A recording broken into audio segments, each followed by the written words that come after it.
All right. We are in session, ladies and gentlemen. All right.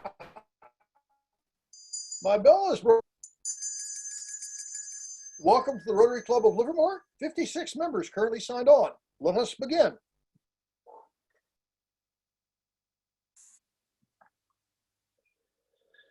Alan, thank you. Stu, since I think you have a live mic, would you lead us in the Pledge of Allegiance? Sure thing. You bet. I pledge allegiance to the flag of the United States of America and to the republic for which it stands, one nation, under God, indivisible, with liberty and justice for all. Over to Michael and Stu. So actually this was going to be Michael and Stu, but it looks like it's just going to be Stu. We couldn't work out how to actually play this song together. So I'm going to go ahead and play it now. So hopefully this works out. Thank you. And it's going to be Heart of Gold by Neil Young.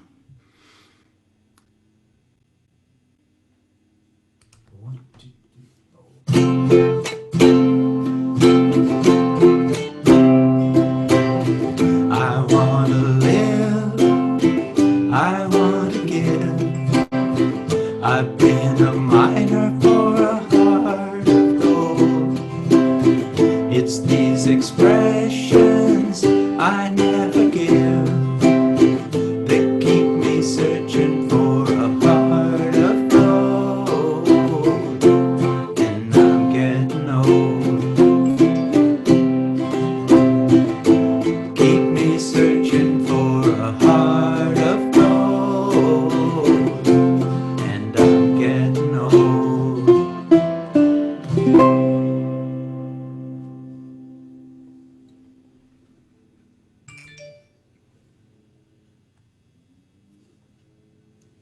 Heard at the end, Stu. What's Okay, can we go? Here's the graphic. I said that kind of hurt at the end. I'm getting old. The graphic today is nice letters from music scholarship winners. Most of you don't get to see these. I get them. They come to me slowly. And here's some thank yous. One from Mark and Rogie and one from Aria Roach. Just saying thank you so much for the music scholarship.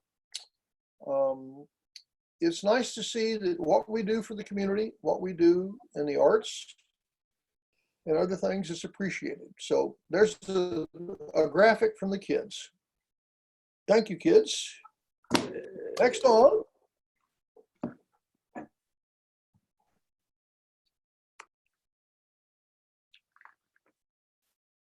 Tim Berry, the thought for the day.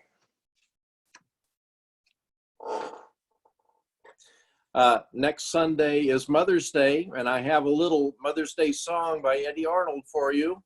After all, where would we all be without our mothers? M is for the million things she gave me.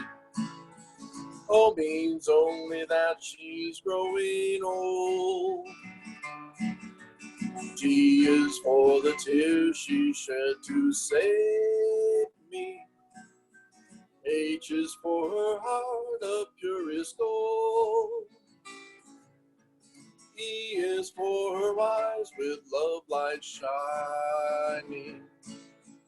R means right, and right she'll always be. Put them all together, they spell mother, a word that means the world to me. And M is for the mercy she possesses. O means that I owe her all I own. T is for her tender sweet caresses. H is for her hands that made a home. E means everything she's done to help me.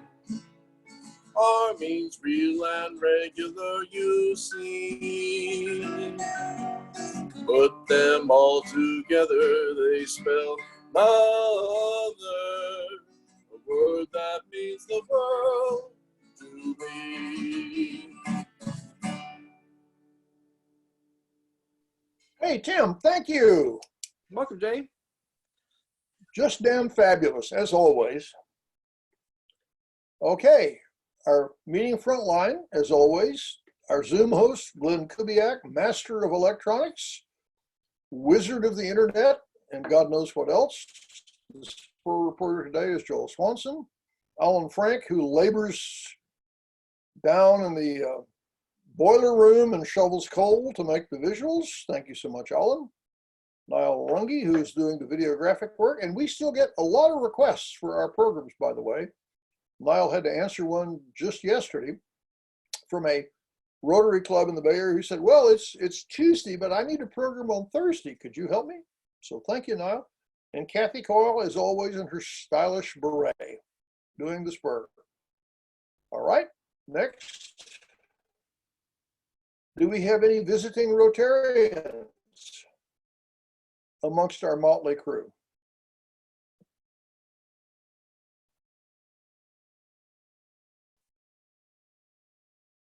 No one breaks forward? Any guests? I always try to lure Mary up here, but she's always in the yard, so I can't get her up here. Anyone have any I guests? have a guest, Jay. Oh, good.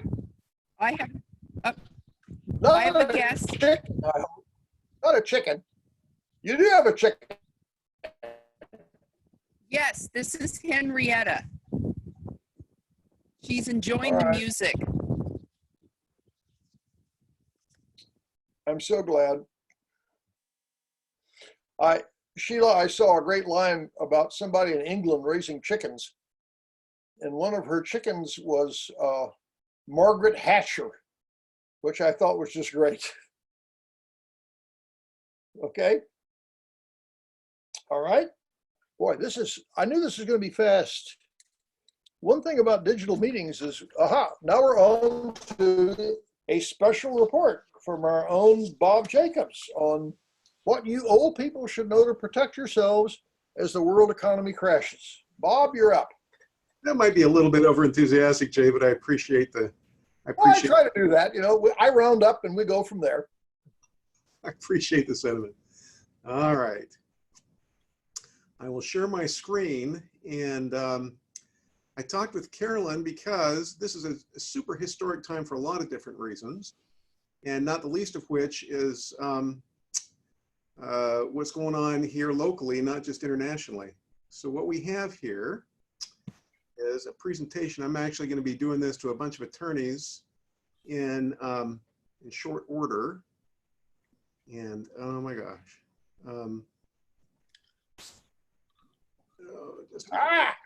Here we go. One second. It escapes from me.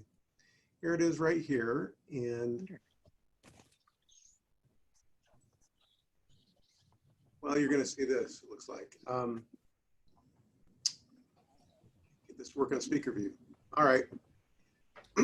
A lot of our friends who are running commercial businesses have these small-time leases, and the question is, you know, what's happening with these people on these leases? And there's a principle. It's super interesting from a legal perspective what's going on with this. Most of the leases that we have for these hair salons and these barbershops and these restaurants, it's called the force majeure clause. And these force majeure clauses say that if there's that's done for if you have a force that's major, that can sometimes give you a reason or an excuse to come out of your lease. But here's the basis of contract law. What it says is that for you to have a contract, and this includes leases, you have to have competent parties, a legal object, and a sufficient consideration, which means value that goes back both directions. If you don't have both of these, then no binding obligation results. And that's where things start to get really interesting on these current leases. So I'm going to skip down here a couple of slides. And this is called force majeure. it typically requires the tenant to still pay the lease.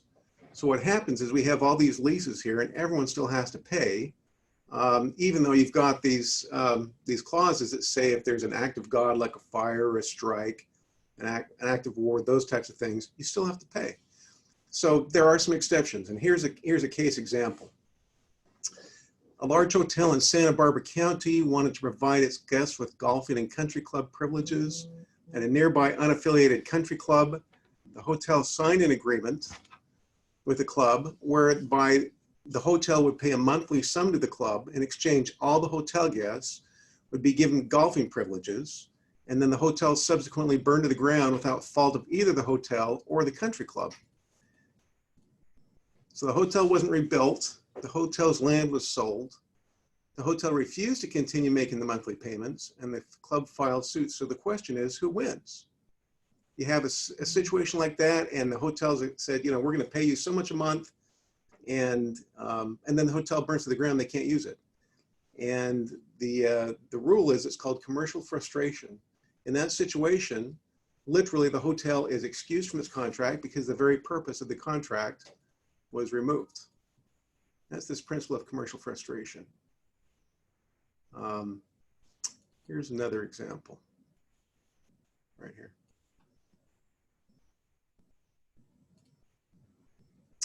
Okay, and a lot of these cases go way back. In 1915, a commercial tenant signed a 5-year lease for real estate in Los Angeles. The lease expressly provided that the tenant would use the property as a winery and a wholesale retail liquor business. And then 5 years later, in 1920, the 18th Amendment to the Constitution becomes effective. So you've got this tenant, they've got this lease, they're obligated for some additional time, and now they can't use the business for what they'd agreed to do. And what happens at that point? And so here's the upshot on this. The tenant offered to pay the rent up through the effective date of the 18th Amendment. The landlord refused to accept the rent and instead filed suit for the unpaid rental amount. Who wins? And it was the tenant. They couldn't use the property for what they'd been agreed to. That's the case even though the lease doesn't say anything in there about what happens if you can't use these premises anymore for the types of things we've talked about. Here's where it gets interesting on what's going on right now. Under the doctrine of commercial frustration, if some law or regulation is enacted after the lease is executed, and its enactment was unknown and not foreseeable at the time when the lease was executed, the tenant may terminate the lease if the new law or regulation renders performance under the lease impossible. So that's exactly what's happened here with these shelter-at-home orders. We have all these commercial landlords and these commercial tenants who entered these leases without any idea that the tenants would be able to operate their businesses for a period of time. And the question is, what happens with these leases under this doctrine here, commercial frustration? The upshot of it is, there's been several cases that have addressed this. Here's another one, okay? So this is a guarantor guaranteed a lease allowing premises to be used for a saloon, a cigar store, no other purpose except a bootblack. And then there was a Wartime Prohibition Act. You could sell intoxicating liquor. After the act was passed, the tenant continued to use the leased premises. The question is, the landlord sues guarantor for unpaid amounts under the lease, and who wins? And in that case, it was the landlord, because the premises could still be used for a bootblack and for the cigar store. So we get down to, I'm going to skip through these and go to a case that's actually pretty unusual. This is, in 1940, there was a tenant of Japanese descent that signed a lease for the entire second floor of a building in LA, informally known as Little Tokyo. And the lease required that the tenant personally occupy the premises, and further required the premises be used only for hotel and office space. 2 years later, the commanding officer of the United States issued an order whereby all persons of Japanese ancestry were to be excluded from that portion of Los Angeles where the leased premises were located. The landlord waived any requirement that the tenant occupy the leased premises, said that the tenant could sublease the premises. The tenant said, look, I can't even go to this place. I have to move inland. I'm being evacuated. And so who wins in a situation like that? In that situation, the tenant said, I can't do anything. the landlord said, I don't care, I'm going to hold it to it. And in that case, the landlord won, which was a very difficult decision.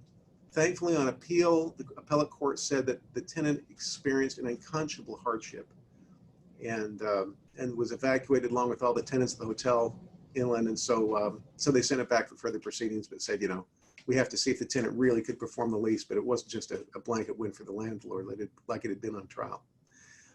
The upshot of all this, with all of these leases and these businesses that are struggling, the cases have said that if the tenants continue in occupancy, that they're going to be liable for the lease. They can't just say we can't use it for 2 or 3 months, and so we get discounted rent for those few months.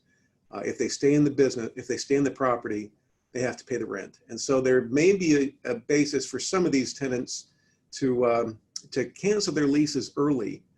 But as far as getting a discount just by operation of law, it's going to be very difficult. It would only be if they negotiated something with their landlords that allowed them to maybe pay the rent later, or some landlords have been actually making a forgiveness of rent for a period of time. Anyway, that's pretty much what I've got. I can take any questions if we have a minute, but that's pretty much, my time's pretty much up.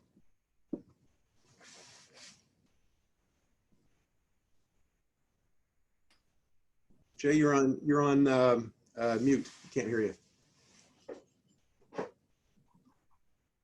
You're still on mute, Jay.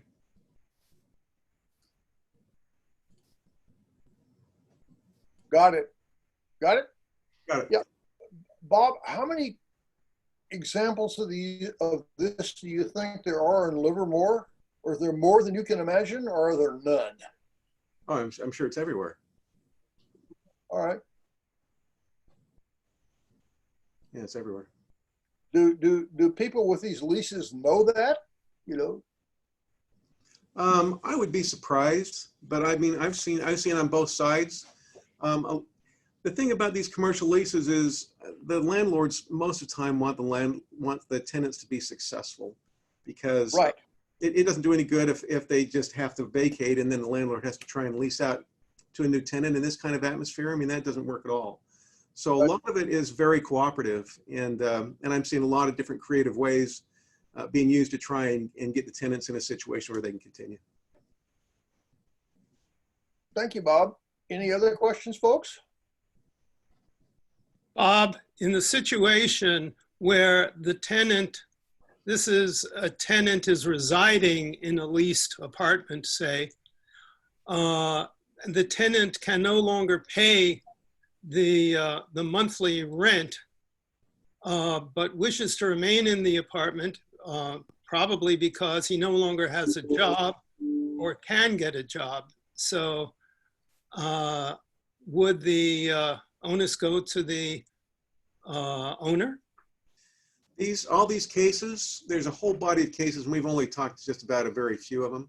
They're all in commercial situations, because the concept is that you lease that premises, that commercial premises, for a specific purpose. And if you can't use that purpose, then there's an excuse, because of that first slide I showed that says to have a contract, you have to have a legal objective, and it has to have value going back and forth. In the residential situation, because the landlord is providing the space and the tenant can still use that space, then there's no excuse for the tenant to not pay. Whereas in a legal situation, if there's a law passed saying you can't run a saloon there anymore during Prohibition, one of the cases we didn't get to was there was a World War II case where somebody had a lease of a big electric neon sign out in front of their drive-in restaurant. And right after they leased this, then the government came out with an all dark order that said between sunset and sunrise, there can be no outdoor lighting. And so they said, I'm not going to pay on this lease. And the court said, yeah, you're excused from that lease of the sign. Okay. But in a residential situation, it's completely different. I mean, you still get the use of the property. What about in the situation where the government edict is, you shall not leave your house, you shall not go to work, you shall not have income? Are you asking about residential leases or commercial leases? Oh, residential leases? Yeah. Residential. Yeah, well, it doesn't, the government's not telling you can't have income, and it's not telling you can't live in your property. And so you still get, as between you and the landlord, you still have the property. And so these impossibility or frustration cases all come down in a situation where you can't make the use of the property that the landlord is supposed to provide to you. So it's not the landlord's fault that you can't have income. You know, maybe you can get it from family or friends or work from home or something. They're providing the house. So the laws aren't going to make that landlord take the loss for that. I'm wondering, so the city has several emergency declarations for suspension of rent, or not suspension of, but deferral of, making it easier for rent. Sorry, my words are failing. State's done something similar. In fact, that's the reason that the city's latest declaration came down. I'm wondering how that intersects with what you're talking about. And then going back to a little bit of the presentation, you pointed out that the World War II situation where the tenant lost, I'm wondering whether you can speculate how much of that was due to the racism of the time. That's really difficult. Certainly none of the racism comes through in the opinion, but there was, on the appellate court, there was one of the concurring judges, he was not a majority, who said that he thought that the tenant should get an unqualified win. This is where it was Japanese ancestry. And he said, because the tenant and all his guests are virtual prisoners of the United States Army. Nobody anticipated that. And so under this doctrine of commercial frustration, yeah, they should be excused. But there's not any discussion about racism, at least in the opinion itself. As far as the city orders go, I don't have an opinion on that. You know, I mean, the city makes its own rules.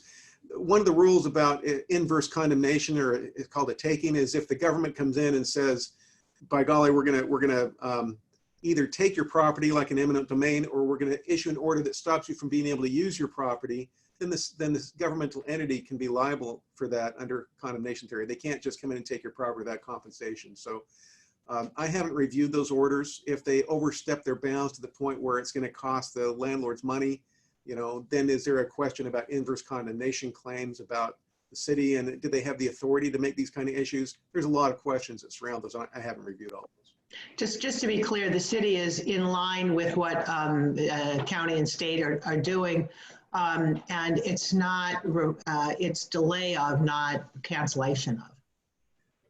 Yeah, it'd be the same issue. You know, what it would take is someone who feels strongly enough about it that they feel like it's worth the money to file a lawsuit and test it in court to see if this amounts to a taking or an inverse condemnation if the city is doing these kind of things. You know, I mean, I'm sure that they would cite to the emergency powers or health and safety or welfare, or, you know, public welfare, those kinds of, I mean, you could find a basis to issue those orders, and then the question is whether or not they would stick if you actually tested them in court. The only way to find that is to review them and then put it up in front of a judge. Okay, thank you so much, Bob. We're doing real well. Pat, you had an update for us on the thermometer project. Yes, very briefly. Is there a visual up for that? If not, I can just let you know. I'm sure Alan has one. He'll just have to put more coal in the burner. Okay, but briefly, what we have at this point is feedback from our contact at Kensa that they are verifying the addresses to get us out a list. At this point, it's smaller. It's about 100 people so far that they've identified for us to distribute to. I was anticipating it would be more, but that's coming soon. The other news that's of note is that 1,000 of these thermometers are with the district, and Vicki Scudder and the management team for Kelly are carefully rolling them out in a very deliberate, phased way. They started with the immigrant children with a trusted set of 3 counselors. Some people know the Arruda family. Marta Arrudia is one of the people there. Our son and theirs were good friends as youngsters. So they're starting with a group of 15 trusted counselors and trusted parents. It's very much a family thing to help ease the privacy concerns. They'll roll that out to a series of, at the end, they don't have any left. So we'll follow their experience closely and get their counsel as we plan to do ours. I thought we would have more thermometers, and we may have more, we'll see. The other thing that's noteworthy is Dublin has got 500 coming to their school district and another 500 coming to their Rotary Club for distribution. Pleasanton North contacted folks today, and they're arranging to get their distribution lined up both to their school district and to whatever is left for Rotarians to deliver. So that's the story on the Kinses.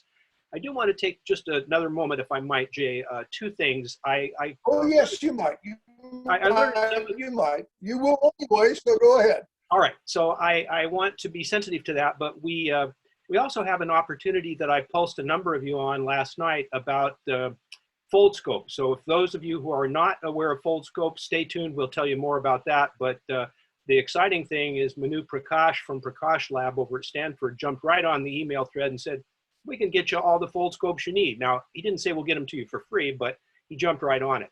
So it's a very exciting thing. And for those of you who are thinking about perhaps ways we might reconsider how we do dictionaries, Prakash has got a great thing. He says, just like we always carry our pencil, I think every kid should be carrying their microscope with them when they're going around in the world. And there's exciting stuff on that front.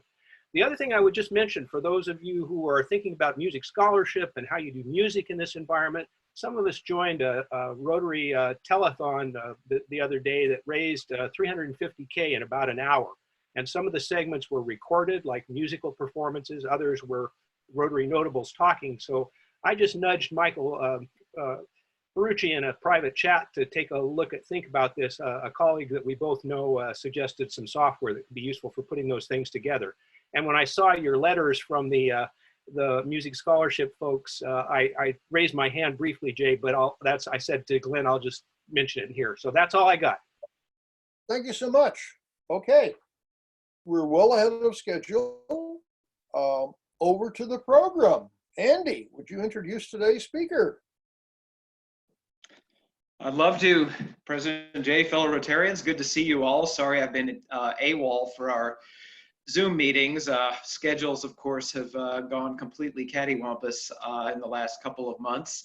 I also realized we've not seen you without a collar before. This is cool. I guess I'm in my civvies. You are, all right. You look good. Well, it's great. It's wonderful to see you all. You all are looking great. And I should have introduced Sandra and the guests of Rotarians, but I guess I figured I'd get more of a chance now. Yes. So just brief outline, and of course I'm not going to steal her thunder, but the Big Heart Wellness Center at St. Bartholomew's Church, I think, is one of the best kept secrets in Livermore. There are names that are far better known, like Open Heart Kitchen, and St. Bart's is actually, well, obviously not during the pandemic, but ordinarily we are their North Livermore serving site. And then most people are aware of the Vineyard 2.0 project that's going on. Speaking of which, Planning Commission unanimously gave it the thumbs up to move forward under current plans last night. And I have not forgotten my commitment to the club to research the possibility of us perhaps granting some funds to the kitchen as construction actually begins. So now I've got a little more information to follow through on that. But back to Big Heart Wellness Center. This has actually been around for several years. Sandra Lenoski, who will be the next voice you hear, is its third director.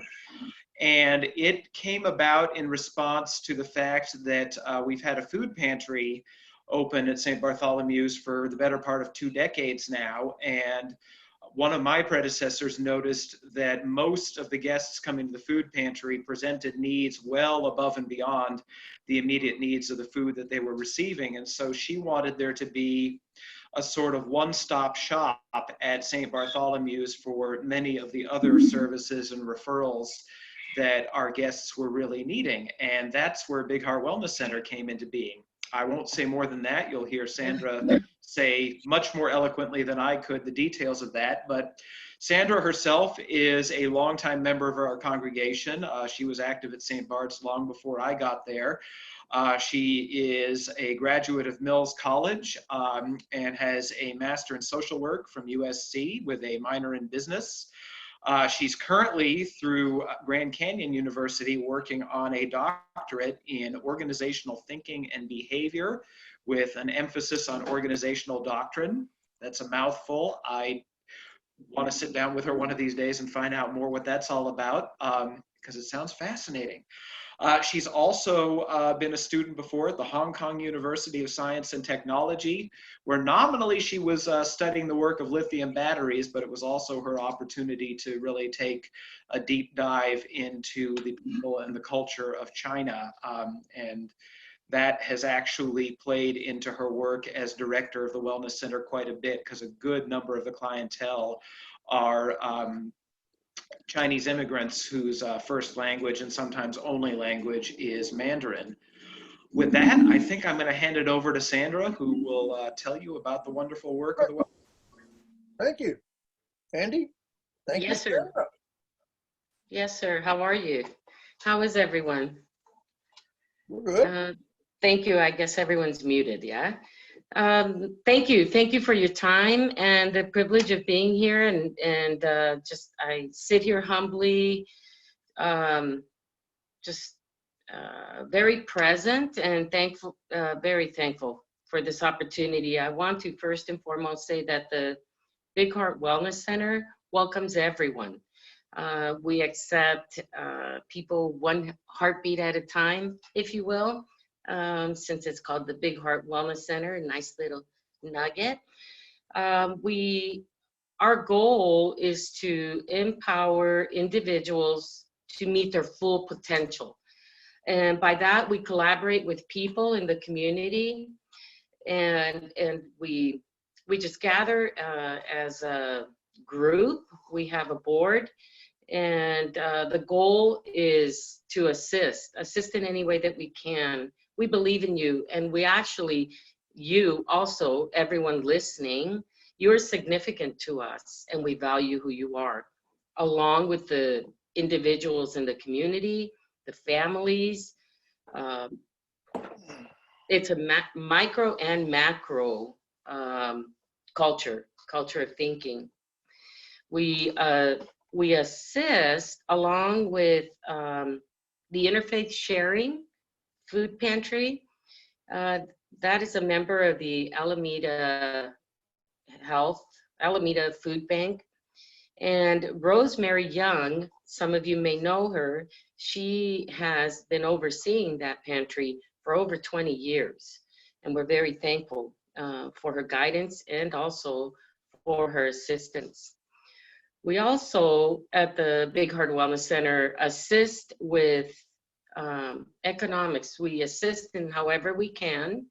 We have, for the last 3 years, been supported by the Episcopal Relief Fund that actually, this is the 3rd year. So, well, that's where we're at with that. We will persevere, move forward, and see how that all comes to play. We have a garden, a community garden that Jamil Burns assists with, and Jamil has a company named Raised Roots.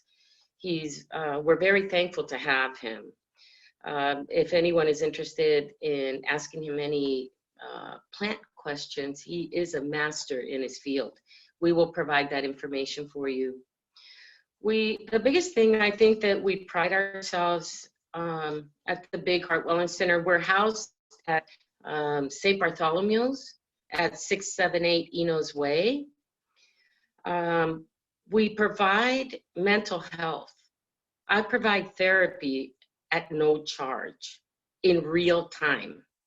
So if this phone rings right now, I will answer it. It is truly a passion, and it is, the goal is to really serve in any way that we can. I'm here offering to anyone that's listening, or they know of anyone who needs mental health resources, referrals, or therapy, please don't hesitate to call. I am available, and I am very passionate about what I do. Our website at the Big Heart Wellness Center is under construction, if you will. If it warrants a little lovin's, it does. But you can call me on my phone number. We'll get that going as soon as we can. And I do want to say, because we also serve along, with the Big Heart Kitchen, food and other things. We accept gifts like clothing, toiletries, honestly, anything that you think you don't need anymore, we need for the people that maybe are not able to purchase the things that we might have more than we need. So gifts are welcome. Gosh, I just love it there. Please, I really mean it from the bottom of my heart. I am available to you, and I really appreciate working with Andy. Thank you.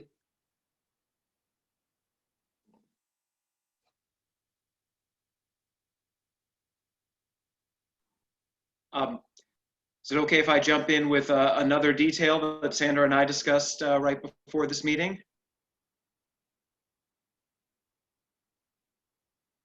I'll take that to mean yes. So one of the questions that Carolyn raised as we were one of the questions that Carolyn raised as we were preparing for this was future visions. First of all, the Big Heart Wellness Center, Sandra mentioned the 3-year supporting grant from the Episcopal Impact Fund, which ran its course at the end of last year. So as with so many other organizations, these are financially very uncertain times for the Wellness Center. But in the midst of that, in discerning future directions, there is, while the Wellness Center is a fully secular operation that is open to all members of the community, absolutely regardless of race, creed, economic status, any other demographic marker, it is, of course, housed at St. Bartholomew's, which means that there is a close and intimate relationship between the work of the Wellness Center and the various outreach ministries of the church. And right now, in collaboration with St. Clair's Church over in Pleasanton, we're looking to launch something new, which of course is going to have to wait to some extent for the lifting of shelter-in-place orders. But it's called Laundry Love, and this is actually a nationwide initiative that a lot of churches have started to get involved in all across the country. Houston, Texas area is where some of the biggest ones are, but it's where a church will go into a laundromat for, say, a period of 4 hours once a month and completely take the place over. Pay the entire bill for anybody and everybody who comes in to get their laundry done, and provide just a whole smorgasbord of other services. So maybe a van with a nurse for just brief health and wellness checks, food truck for free hot meals, maybe a produce truck that's supplied by the local farmers market. You name it. And one of the things that we were interested in doing is maybe redirecting some of Sandra's work so that rather than being housed exclusively at St. Bartholomew's, she would be present there for Laundry Love, which really is more of a public gathering space. We're well aware that many of the people in need in our community might be a little reticent to come to a church and speak with somebody there. So that's one of the possible future directions for Big Heart Wellness Center. And that's absolutely wonderful. I have 2 questions. Please. How do you advertise the laundry center? 1, and 2, at the food bank, how many customers do you get per day? I'll speak to the laundry question. I'll let Sandra speak to the food. And Sandra, you might want to mention the kind of reduced hours, but not reduced capacity of the food pantry. But in terms of the laundry one is still in the construction phase. We were just beginning to develop a relationship with one of the local laundromats that looked like it was going to turn into an actual operation right when the shelter-in-place order came down. So that has really frozen us to some extent. But with the gradual lifting, I think that conversation is going to resume next month. So the food pantry, we're open on Thursdays and Saturdays right now from 7:30 a.m. until 9 a.m. Thursdays and Saturdays, 7:30 a.m. to 9 a.m. And no questions asked. You are welcome to come, and we will provide you with whatever we have to serve. Everyone is welcome. But how many customers do you get per day on Thursday and Saturday? About 60. And it is steadily rising as the pandemic proceeds. We're seeing more every week. Yes, that is true. This is Beth. I have a question. Can everybody hear me? Yeah. Actually, to Sandra. I've been growing a vegetable garden for many years, and I always take my produce over to St. Bart's, what I thought was the Alameda County Food Bank. But they have more days than that. They're open from something like 7 a.m. to 9. And there were 3 or 4 days a week that they were open in the summer when I have produce. But is this the same thing as part of what you're talking about, Sandra? Yes, we collaborate together. Yes, it is. And if you ever find that you have something that you'd like to provide to the food pantry, you can call me and I'll meet you there. I'm just a few minutes away. You mean on days when it's not open? Yes, that is correct. I'm used to going. I have Rosemary's phone number and, perfect. and the days that they have been open in the past. But I don't have any vegetables yet. I just put them in the ground last week. Well, thank you. And thank you in advance, and thank you for the past, for your participation in serving our community. Thank you. Thank you, Beth. What I do, and I eat some of the vegetables too, of course. Hi, Sandra. This is Carolyn. The question Carolyn, I have. how are you? Good. It's nice to actually see you rather than to talk to you on the phone. Same here. The question I had was in regards to the community garden. So are you having volunteers? We talked a little bit the other day about volunteers and that you can still have volunteers come to the garden as long as they're practicing social distancing. And yes, thank you for reminding me. We do accept volunteers, and volunteers are welcome. If you have an hour during the day, an hour in the evening, or a boy or girl scout group, just collaborate with Andy or myself or Rosemary, as we work very closely together. And we can accommodate your time. I think it's a very nice, healthy environment to encourage young people, or if someone just has some time that they want to spend out in a garden, it's a great place. Yes, we do accept volunteers. And to be clear on that, the work that Sandra does exclusively for the Big Heart Wellness Center is, as she mentioned, a fair amount of case management and therapeutic work, and obviously most of that is strictly confidential, but the volunteer work would be the other programs that are closely attached to the Wellness Center, which would be helping with the food pantry, helping with the garden, and really just sort of helping build up the infrastructure. Like the Wellness Center does distribute just basic stuff along the lines of clothing and bus cards and gas cards. So all of that is work volunteers can do. And then one follow-up question for both Sandra and Andy, especially Andy, you were talking about the importance of the therapeutic work that Sandra does in working with people in therapy. And what's the criteria to reach out and contact to discuss mental health needs? The criteria would be to just have the phone number, and I'll answer and we will take it from there. And if it's something that requires more time, then I will set an appointment. I also work a full-time job as a therapist, but I'm very committed to helping wherever I can by giving back. So I guess, Carolyn, if you could provide my phone number, we'll take it from there and we'll see how it unfolds. Yeah, I will tell people that if you have figured out how to do the chat function in Zoom. You'll see that the contact information for the Big Heart Wellness Center is there. Yes, my phone number is there. And the phone number, and as well as the website. But as Sandra mentioned, the website's kind of under construction, but feel free to reach out, or if you know of somebody else that Yes. it would be important for them to contact, share that email address and phone number, and that the number that can be, you can either text or call on that phone number. So there's a couple of ways.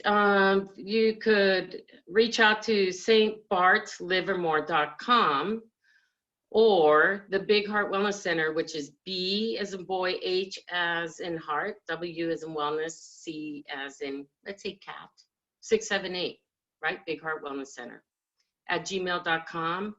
Or you could call me at 925-409-5045.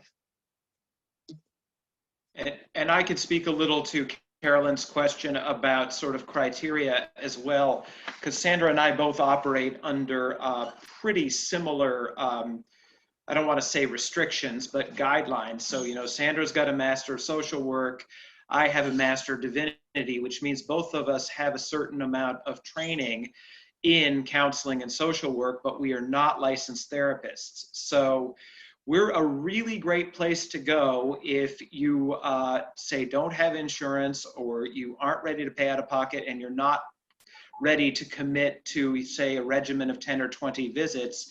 You're just looking to talk to somebody with some training, say once or even up to about 3 times. I'm actually required by the church, if somebody comes to me more than that, to make a formal referral to somebody who is licensed to carry the conversation further.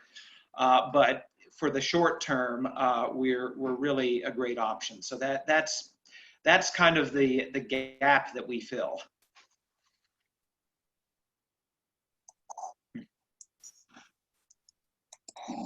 Well, Andy, Sandra, thank you so much. This has been wonderful.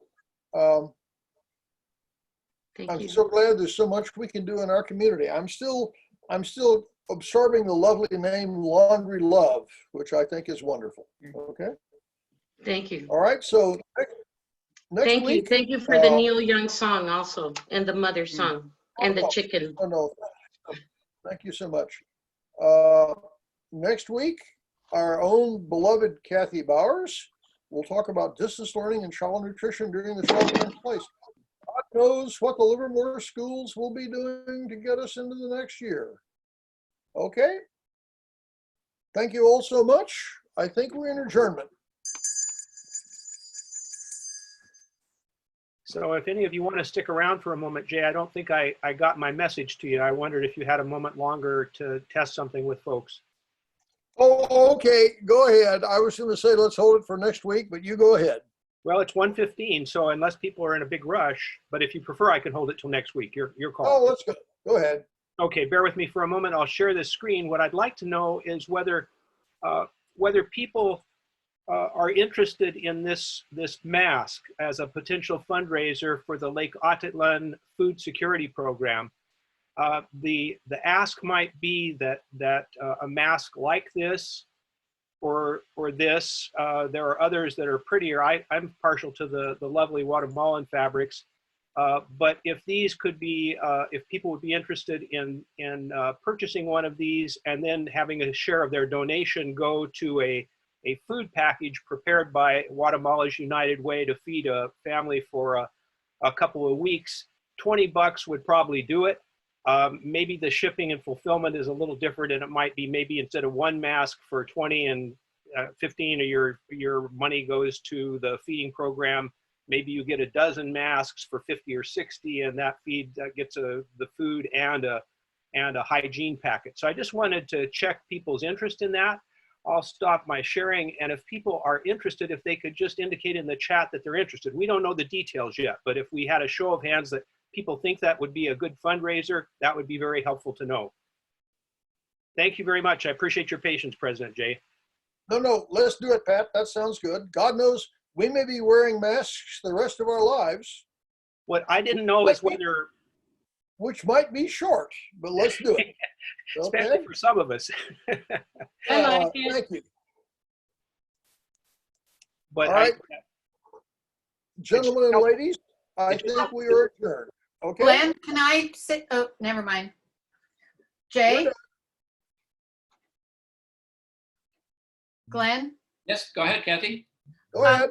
Ted asked me to remind people that with the RFL vote, if you could have your votes in by Monday, that would be great. The email that went out this morning about the RFL board election, it didn't include a vote by date, and that's Monday. And by the way, I was very excited to see that we had a lot of people who wanted to join the board. So Yes. that's very good news. Yeah, it's great. Night all. That's great. And just for reference, I'm getting a fair number of people expressing interest in one. So we'll get the fulfillment question resolved. The guy in Armand who spoke to some of us, president of their club, sent me the pictures, but he has not yet figured out and advised me how much it would cost to get them sent from someone in Lake Atitlan area to consumers here. So we'll figure that out, and then we'll have a firmer ask. Thank you. Thanks, Pat. All right, all of you take care. See you next week.